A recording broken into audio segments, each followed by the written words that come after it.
knowledge is not power. Knowledge is potential power. Knowledge is trumped every day by execution. And if you really want to change your life, you can't let the learning you have here lead to knowledge or become an idiot. You got to let your learning lead to action, and then you can become wealthy financially, mentally, emotionally, spiritually, and everything else. At this point in my life, nothing surprises me because every culture is different in the world, all the countries I work in, but we all have the same human needs. And so I hope I don't make any faux pas. I've been coming here for 25 years, so I think I probably won't make too many of them while I'm here. But I hope you know they won't be out of disrespect. But I really give a damn more than culture. I care more about the individual. It's because I've been obsessed with a question for most of my life, and the question really is, what makes the difference in people's lives? Why do some people perform so poorly consistently even though they have every advantage? And why are there some people that perform at the highest level have every disadvantage? And why are there some people that achieve everything they dreamed of and they're miserable? How many know somebody that has every reason to be grateful for their life and they're not? They're frustrated, they're pissed off, they're worried. How many know somebody like this? Say I. It's chronic. It's chronic in the world. And to me, that's failure. If you succeed and you're not fulfilled, that's failure. Because when you're not fulfilled, you've got nothing to really give anybody else. The problem is when you are learning in the way we've traditionally learned, it was preparing you for a different world than the one we're in. You were supposed to sit passively. You report to your position when the bell rings, and then what do? Talk to your neighbor? Initiate? Make shit happen? No, what are you supposed to do? Sit down and what, guys? What are you supposed to do? Shut up. Don't talk to you. Today, if you're in business and you don't talk to your neighbor, you're out of business. Who's with me here? Say I. If you wait for someone to tell you what to do in business, it's over. Your competition has taken you. So we live in a different world, and here's the problem. You're still learning the way you were taught to learn. So right now, you're all being very nice to me. I have no complaint. You're being very sweet, but you're sitting in a passive state. And let me explain why that's difficult. Who's ever done this? How many of you have ever gone to an environment where you learned something? Could be a university environment, could have been a business environment, could have been a seminar, and you learned something you truly thought was extremely useful. It wasn't somebody selling you. You're like, this is good stuff. This will change my business. This will change my life. And you were excited about it. And then you went home and you never actually applied a frickin' thing that you learned. Who's ever done this before? Raise your hand and shout I. Who's done this more than once? Say I. Who still feels intelligent? Say I. You're confused. Now, I've done the same thing in the past, and I had to figure out what's the problem here. How could I be this devoted, dedicated guy, commit my money, my time, my energy, go to these events, work my tail off, take lots of notes, and then not apply it? And it's because I was learning in a passive state. Because when you're sitting like you're sitting right now, there's nothing wrong with it, but you will not, how much will you remember? If I asked you, where were you on 9/11, and you're not even Americans, how many can remember the moment when you heard about those planes crashing in the building? You could see where you were, you could remember, raise your hand if you could remember every detail. Wow, tell me where you were on 8/11. You know why? Information without emotion is rarely maintained. If there's enough emotion, if on 8/11 you met a special person in a special place and had a special experience, you might remember that because there's a different level of emotion. So one of the things we want to do is when you're learning in the traditional sense, there's not enough emotion in your nervous system. There's not even enough emotion, there's not enough energy. If there's one thing we have to be successful, I'm wasting my time and I'd be wasting yours if all we do is continue to talk this way. The reason is it might be interesting. As we go through some of the strategies, you'll probably be excited, write them down. But in this level of energy, here's what happens. Whatever state you're in when you're learning, it gets linked to what you're learning. So if you're sitting here and you're really comfortable and you're kind of enjoying this and going, wow, this is pretty good, or wow, that's really interesting, or that could be really valuable, or damn, he has big teeth, or whatever you're thinking right now in your head. If you're doing that in a passive state, then later on when you go to do something, you go, yeah, I'm really going to do this. This is really going to happen. And there's just no energy for it. So the less energy you have, the less likely you follow through and use something. How many follow here? Say I. And so, but some of you might say, yeah, but Tony, I've been here 2 days and it's great to be here with you, but I'm a little tired. It's late in the day, that type of thing. What you got to understand is this, as a business owner, as a professional, as somebody who's going to be the best in the world at what you do or believes that you are, there's nothing more valuable than energy. Nothing moves without it. And the lower the energy, low energy, things break down. High energy, you can build, you can create, you can do anything. Energy has nothing to do with age, food, sleep. It's something that comes with a psychology. Without the energy, anything else I'm going to talk to you about is a waste of time. So you and I need to establish a new standard for energy. Now, here's what I want to talk to you about. You have all these things you want me to give you in the next 2.5, 3 hours. Just make me rich, make me happy, give me lots of sex, make sure that I feel totally confident, grow my business 100%. I'll give you a couple hours. Go for it, kid. So here's the truth. Tell me if I'm right or wrong about this. You tell me. If I were to take all the things that you say you want and I was to generalize them up into a deeper, richer concept of what you really want, you don't just want these individual things like lose weight or have more energy or make more money or have a better relationship. How many would agree what you really are after is an even more extraordinary quality of life? That you want, as great as your life may be, you want more joy, more passion, more aliveness, more impact, more success. Who can relate to this here? Say I. Then in order to create an extraordinary quality of life, we have to define it. So what is an extraordinary quality of life? What would a magnificent life be? It's not for me to define. It's for you to define on your terms. To me, an extraordinary life is life on your terms. What would it look like if you really, truly, without bullshit, without exaggeration, could look yourself in the mirror and say, holy shit, look what I created. Look at the life that I've created. Now, some of you truthfully could do that now. You just don't do it enough. But I know you want more, so let's look at how to do that. I would say to you, there are 2 master skills. I invite you to write them down. 2 fundamental skills that you have to master to have an extraordinary life that lasts. It's like getting rich. Anybody can get rich. Staying rich is a different thing, right? And I don't just mean financially rich. I mean emotionally, spiritually, physically, relationship rich, all the riches that are available to us. What are the 2 skills? The first skill is the science of achievement. The science of achievement. And notice I said science. The reason is because achievement is a science. And anyone can learn it. It doesn't matter your age, it doesn't matter your background, it doesn't matter anything. The only thing that limits you is limiting beliefs. But once you figure out the science, for example, I just spent the last 4 years interviewing 50 of the most brilliant financial minds on the planet, all people who are not part of the Lucky Sperm Club, meaning they actually earned it themselves. They started with nothing, and they built billions of dollars, and I want to see, was there common denominators? And there were.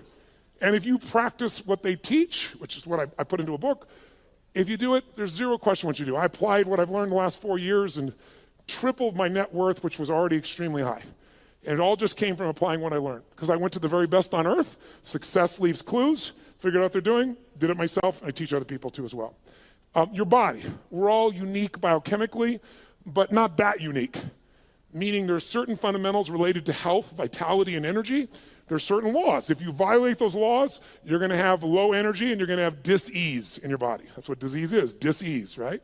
If you align with them, you're gonna have enormous amounts of energy and you're gonna have an extraordinary life because you'll have the energy to make it happen. But those are principles, there are laws. You violate them, you pay the price. Whether you like it or not doesn't matter. Your beliefs don't matter. What matters is those are the rules. Now, all of you in this room, my bet is, have achieved a hell of a lot, or you wouldn't even come here. The people that need something like this event the most rarely come. The people that are already successful, to some extent, they want more. They've got momentum, that's why they come. But let's point out real fast what does it take to achieve. I want to give you what I believe, and you tell me if this is right or wrong, and maybe the best way to do this is to measure it. So I want you right now to think of something that you've achieved in your life that once seemed difficult or impossible to you. Something that once seemed like it was a pipe dream, like it would be impossible, but today it's in your life. That might have been starting your own business and now you have it. That might have been a person you wanted to go out with, you're hoping they'd say yes to going out, you're hoping you'd kiss them, you're hoping you'd make love to them, and now you're married to them, good morning, and you got law of familiarity, right? But it was once a dream, it was once like unbelievable, it seemed impossible. Maybe it was earning a certain amount of money. Maybe it was something simple like, how many of you when you were really young, there was a car that was like, or maybe even today, there was a car that was a symbol to you of freedom or success or something. Anybody have a relationship like that, something, right? So you wanted it, and it seemed impossible, and then you made it happen. How many can think of something right now that once was impossible, and it's in your life today, solid, you made it happen? Let me see your hands, say I. Then here's what I found, the best way to figure out how to duplicate success is to study how you've already done it. So think of that situation that once seemed impossible. It's now in your life. When it was impossible, what made it go from impossible to your life? Think about it. Well, what did you do to take this thing that seemed impossible and now it's in your life? But I would argue to you that there's 3 fundamental steps that everybody goes through at a minimum. If you took something once seemed impossible, it's there. And if we recognize what they are, you can go back to it and you know it works because you've done it before. And you can apply it to anything. And I've applied it most of my life. And by simplifying it, whenever I really want to achieve something, I come back to these 3 steps and I make it happen. So the first step is, tell me if this is true for you. You became obsessed by it. This thing you wanted, you didn't just want it, your hunger for it got stronger. Your desire for it got stronger. She's smiling, yes. Was it him? Good, I like that. Lucky man, right? But you had this hunger, you had this desire, but it's a hunger and a desire that wouldn't go away. People always ask me, one of the most common questions I'll get asked by people in the media is, Tony, is there a common trait? Because, I coach all these multi-billionaires now at this point in my life. So I've got guys that have now become, I've coached them, but they're now my friends. So people, like, to give you an idea, Mark Benioff, who started Salesforce.com from 0, and they're going to do this year $8 billion. And he did it right out of one of my seminars. Came up and told me, you convinced me, I'm leaving my company, I'm going to start this business, I'm going to apply the principles you taught. He said it's called Salesforce.com, I'm leaving Oracle, we're going to do $100 million. He thought that was big. Now they're doing $8 billion. But I'm coaching these people. Or to give you an idea, Sir Richard Branson. Richard's a good friend of mine, 400 companies he has. He's just, and you say, what do these people have in common? A Steve Forbes, what do they all have in common? What they have in common is hunger. A hunger that doesn't go away. Most people are hungry because things are uncomfortable, they don't like how it is, and they go to try to fix it, or they lose weight to get in the bikini for a month or whatever it is, but the hunger doesn't last. The people that are most successful on the face of the earth, I think intelligence is one of the most valuable things a human being can have and develop. But how many of you know somebody who's incredibly smart and can't fight their way out of a paper bag, right? So intelligence is not enough. What's going to make you maximize your ability is hunger. A hunger that doesn't go away. So in the area where you achieved, your hunger was sustained. You got hungry, you got desirous, but you didn't let it go. How many can relate to this when you think about this item, this situation? You were hungry, you were driven, and you wouldn't let it go. How many can relate to this? Say, I. And because you had that hunger, what did it do? It gave you the drive to do something, which is the second step. Once that hunger is strong enough, it'll pour you into action. So step 2 is you got to take massive what? Massive, write down, massive action is the cure-all. We all know it, but we forget it. People say, I don't know what to do. Here's what you do. Try anything. I don't know where to start. Throw up a rock, wherever it lands, start there. The next person goes by, go, I need to talk to you. You're the first person after the rock. Whatever it takes, you can get them going. But what people do is they think they have to know the answer. What they really got to do is get into action. But it's step 2 has 2 parts. Take massive action and effectively execute. Because if your goal was, let's say, to see a sunset, that's your whole goal, and your plan is you start taking action by running east looking for that sunset, I don't give a shit how positive you are. I don't care how much you believe. I don't care how enthusiastic you are absolutely not going to get the result because you have the wrong strategy, right? So you have to effectively execute. But if you take massive action and what you're trying doesn't work, what should you do? If you have this big goal and you're on fire for it and you're going to make it happen and then you try something that doesn't work, what should you do? Try something else. And what if that doesn't work? What should you do? And what if that doesn't work? What should you do? Come on, guys. If that doesn't work, what should you do? If that doesn't work, what should you do? If that doesn't work, what should you do? I'll give you an example. How long would you give your average baby, your average child, to learn how to walk? How long would you give your average child before you say, hey, stop, you're just not a walker? You go, what are you, crazy? My kid's going to keep trying until he or she walks. Magic formula. No one or almost everyone in the whole world walks. But watch. How many of you like to sing when no one's around? How many sing you sound like hell? Let me see your hands. Why aren't you a singer? Because early in your life someone said, that's horrible, shut up. That's terrible, don't do that anymore. You're not a singer, and you believe them. Instead of keep changing your approach until you became a singer. There's nothing you can't create. If you're hungry enough, if you take enough massive action, and if you keep changing your approach until you find the way to effectively execute. Now, there is a way to speed this up, and that is to model someone who's already getting the result you want. why reinvent the wheel, right? If you find this woman is able to have this incredible relationship with her man and she doesn't bitch about him all the time, they're in love, they're passionate for each other, she's not lucky. You want to find out, what is she doing differently with her man than you're doing, right? What's he doing differently with his woman than you're doing? Because if you find that out, you're going to find out it isn't luck. There's something underneath it all. And once you know what that something is and you effectively execute, then you only need one more thing to achieve what you want. And that's grace. Or some people call it God. Some like to call it luck. But there is an amazing thing I've learned in my life. The harder you work, the more focused you are, the more committed you are, the more flexible you are, the more grace tends to come to you. And the more you acknowledge grace in your life, that no matter how hard you and I work, there's still grace that we've been born in this time in human history.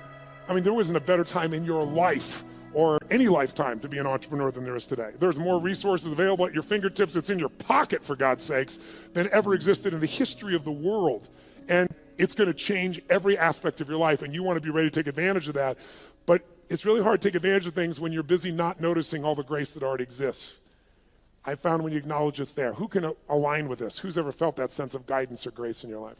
Pretty beautiful. So to achieve, that's really all it takes. How many of you did these 3 steps? How many of you became obsessed about this thing you wanted and wouldn't let it go, and your energy built and your desire built, and then you took massive action, and you didn't know what the hell you're doing, but you've maybe changed enough times till you figured it out, and some grace came to you and it worked it out? Who's done this before? Say I. Then I'm here to tell you, whatever's not in your life today that you want, go back to those 3 steps. As basic as that is, that's all it takes. And we make it so much more complex in our minds. And that's why most people don't achieve. They get fearful because they make it bigger than it is. And you can speed it all up by doing what I've done throughout my life. Go find someone who is the best in the world at what they're doing and suck out of their brain whatever they know. But there's a second key lesson. Because how many of you have ever done this? How many of you have ever achieved a goal that you worked your tail off to get to, and then you achieved the goal and your brain said, is this all there is? Who's had this experience before? Say I. Isn't that a brutal experience? I'd rather fail because, if guys like you and I, ladies and gentlemen in this room, were to fail, you don't accept failure, right? You just get up and try something else.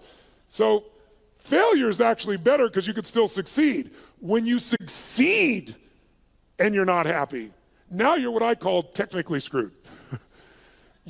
That's demoralizing because you worked your guts out and you achieved it and you're still not fulfilled. So the second lesson, I believe, is even more important. And this lesson, if you can take it home tonight, I'm telling you, will change your life more than anything else I know. And I know it from 39 years of working with people, including myself. The second lesson is you must master the art of fulfillment. The art of fulfillment. And that sounds so basic, doesn't it? The art of fulfillment. But notice I didn't say the science of fulfillment. Why? It's not a science. You know why? Because what's going to fulfill you, my dear, you and you, even if you're dear friends or family, is not the same. Fulfillment's an art. If you want to know what fulfills people, look around this earth. You got to find what it is that will light you up.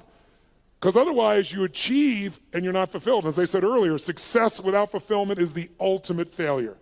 You think that if you achieve, you're going to be happy. And I'm here to tell you, you got to happily achieve. And that sounds just like changing one word, but it's a different life. And in order to do that, you have to decide that fulfillment is even more important than achievement. And by the way, you don't have to choose. When you're really fulfilled, you tend to achieve more. But if you're going to be fulfilled by something in the future, and you can't find ecstasy in this moment, you won't find it in the future. More money, more accolades, more acknowledgement, more love, more alcohol, more sex, more whatever it is, it's not going to give you more ecstasy in the future if you can't find that ecstasy now. It's the most important decision of your life you could make today, and it could be worth the entire 2 days times 1,000. The most important decision that I'm offering you to think about making today, the most important decision of your life, what would it be? Some would say, who you're going to marry. And I wouldn't disagree with that. That's probably one of the most important things in your life. Who you're going to spend time with is who you become. And if you pick the wrong person, life is a bitch. Or you marry him or her, right? And if it's the right person, life can be magnificent. But as important as that is, and I've made the wrong choice initially and the right choice for the last 17 years, my wife's been the greatest gift of my life. I thank God for every day. But I'm telling you, even more important than that decision. Because Your husband or wife or your boyfriend or girlfriend could go away. They could die. They could get cancer. They could leave you. They could divorce you. You're not in control. We all have the illusion of control. We have influence, not control. Not when it comes to other human beings. The only thing we can control is what we think about, what we focus on, what we feel, and what we experience. The most important decision of your life is deciding you will be happy no matter what. Because unless you do that, you won't be. And I can tell you achievement is common. Happiness that is sustained is not. If you want to be an achiever, here should be your new goal. To achieve the highest level of daily happiness that any human has ever experienced. Because if you do that, you'll be the ultimate achiever. You'll dwarf everyone else and you'll achieve as well. So I'd like, in the short time I got left, to do two things with you. I'd like to give you some tools, more tools for changing your states. You live in a beautiful state. How many like to do that? Say aye. Now I know many of you, about 35 or 40% of you came here primarily with the idea of business and business opportunities. So why am I talking about these items? How many of you, your business is like an extension of your identity? Let me see a show of hands. Or it's like your child. How many can relate to that, right? And how many of you have some children that need some correction? And so I do literally a 5-day total immersion on business. So I'm not holding back, but in 3 hours, I'd be sprinkling it. But I'd like to plant just a couple of seeds with you. And there's a unique opportunity that I'll tell you a little more at the end that the Australian government has created, that if you're an Australian citizen, who's an Australian citizen here? Awesome. You can go through my business mastery program and my Unleash the Power Within. One affects your psychology, one does every aspect of business. My promise out of the business mastery program is simple. If you don't have $1 million of value out of day one, you can leave on that point. You can even take your notebook with you. Nobody leaves. I've been doing this. I help people grow their business 30 to 130% like clockwork. And I'm talking about businesses like a company called HomeX, the largest home builder in Mexico. They directly relate to us, $750 million of increase in the last 24 months. Or a chiropractor's got 2 members of his staff, an army of 2, and he's doubled his business in the last 9 months, right? That's what I do. My greatest skill, and how do I do that? It's like how I've built all these businesses, but it started with one understanding that I want you to have, and it's why I focus today on achievement and fulfillment, because if you look at any business and you want to know what the chokehold is on the business's growth, it's always the owner. It's always the leader. Because the chokehold is in the form of your psychology and your skills. And I would say to you, jot it down, 80% of success in business is psychology and 20% is mechanics. Now, don't get me wrong. I'm a big believer in strategies because I know one strategy can save you a decade of pain. One strategy can make you $1 million. But if you have the strategy, how many have had lots of strategies in the past and then not followed through? Who's done this before? Say aye. That's why your psychology is the most important part. So I'll give you the details at the end, but I want to plant the seed with you. If you want to grow your business, you've got to grow. There is no business that's going to grow dynamically and consistently and give you huge levels of financial and emotional and spiritual rewards without you growing. But you have to have a way to do it that's disciplined, that gives you both the psychological change, but also the skill change. Some people do have a great psychology, but they know how to make a great product or service, but they're terrible at marketing. And today, by the way, does the best product win in the world we live in today? Yes or no? No. Which product wins? The best marketed product wins. Now, long term, the best product and the best marketing wins. That would be in the past Apple. I say the past because they're slipping a bit, because they've stopped innovating at the same level they used to. But the bottom line is if you have incredible product or service and you have incredible marketing, you're going to win. But we live in a world with shitty products. Who's ever seen someone who's a product far inferior to your own, product or service, and they're making more business than you are? Let me see your hands here. Say aye. Today, is it easier to market or harder? Which one? Which one? It's easier and it's cheaper, but it's less effective. The reason is 15 years ago, I don't know what the numbers are in Australia, but I know what they are in the UK, I know what they are in Germany, France, and the US, and it's identical numbers.